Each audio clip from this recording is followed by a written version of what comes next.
Здравейте! Включвам се съвсем спонтанно в това видео, провокирана от един разговор с моя приятелка преди малко, където тя ми сподели: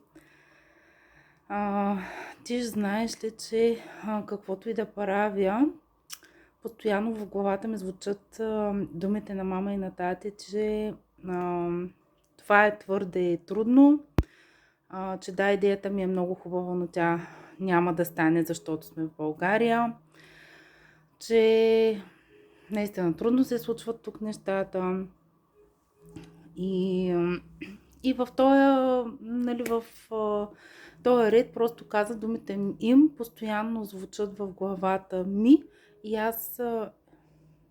аз това не мога да го променя.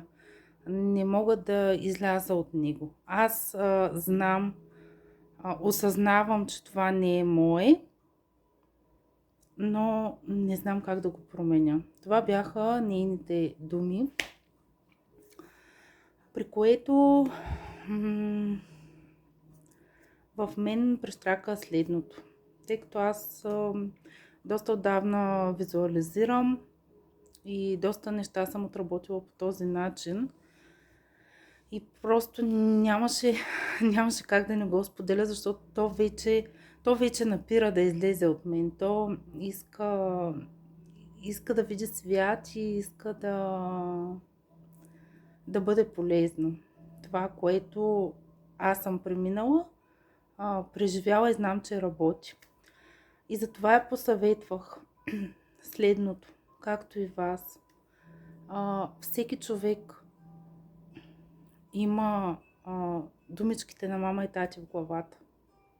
Било то: ти не заслужаваш това, защото не си изпълнил еди какви си условия. Нали, думите към малкото детенце или към тинейджера. Много от вас ще се препознаят в тази ситуация. Други ще се препознаят в тази ситуация като нейната. Че да, много хубаво, но това няма как да стане, защото е твърде трудно и няма реализация в нашата страна. За трети ще бъдат други думички, които са белязали съществуването им.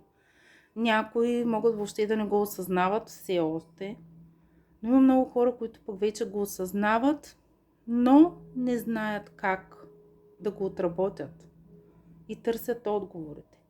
Аз няма да ви дам вълшебна пръчица, но вярвам, че щом толкова много напираше да излезе от мен, поне на един човек ще бъде полезно и той ще вземе това последно парченце от пъзела, който в момента му е актуален, и ще го напасне точно там, където му е необходимо. И затова ще пристъпя направо към техниката. Тя е много простичка. Просто затворете очите си.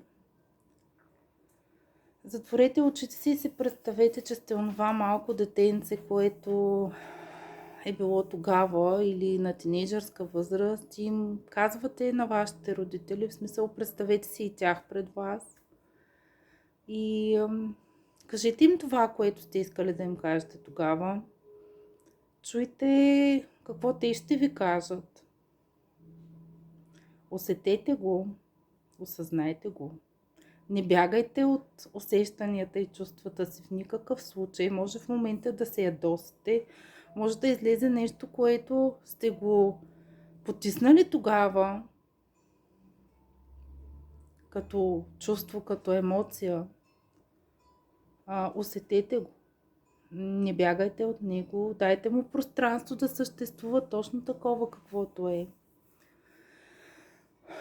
И когато сте готови, погледнете ги в очите. Погледнете майка си и баща си в очите. И им кажете: мамо, тате, аз вече съм голям или голяма.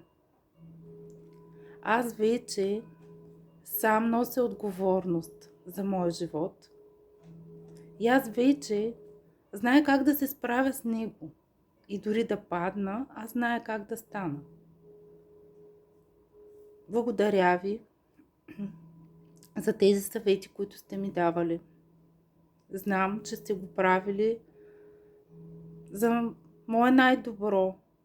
Не ви обвинявам. Вие сте искали да ме предпазите, да ми предадете това, което е предпазвало вас и всъщност да ме предпазите от неволите, които са се случвали на вас, за да не бъда наранен. Но това са ваши вярвания и аз ви благодаря за тях. Но аз вече нямам нужда от тях. Аз съм различен от вас човек. Аз съм голям човек и мога да се справям сам с моя живот.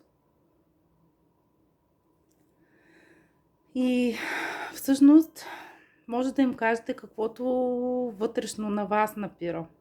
Може да заявите своето ново вярване. Примерно на ти не заслужаваш да ти се случва това, защото примерно си мързелив или не учиш. Така че аз заслужавам. Аз заслужавам и знам, че това е моят живот и всичко ще се случи така, както трябва да ми се случи. И това ще ви донесе една лекота. Това ще ви донесе едно спокойствие, че всъщност вие на енергийно ниво сте казали на мама и тата тези неща, които не сте си позволили да им кажете, когато сте били малки. Но не чрез осъждането, а чрез разбирането, че те по друг начин не са можели. И като им кажете всичко това, просто си ги представете пред вас, представете си ги как стоят пред вас, как ви се усмихват, как ви казват, че ви дават тяхната благословия да бъдете щастлив по начина, по който вие искате да бъдете щастлив, а не по начина, по който те ви виждат. Представете си как ви се усмихват, как ви прегръщат, как просто ви дават свободата да бъдете себе си и да изразявате себе си. И почувствайте лекотата и спокойствието от това, че сте подкрепени и всъщност сте казали това, което не сте могли преди. Много се надявам да съм ви била полезна днес. А то няма как да не е така, защото е изпитано чрез много визуализации и неща, не само към мама и тате. И всъщност занапред смятам да ви се споделям доста повече, отколкото до сега. Прекрасен и щастлив ден от мен!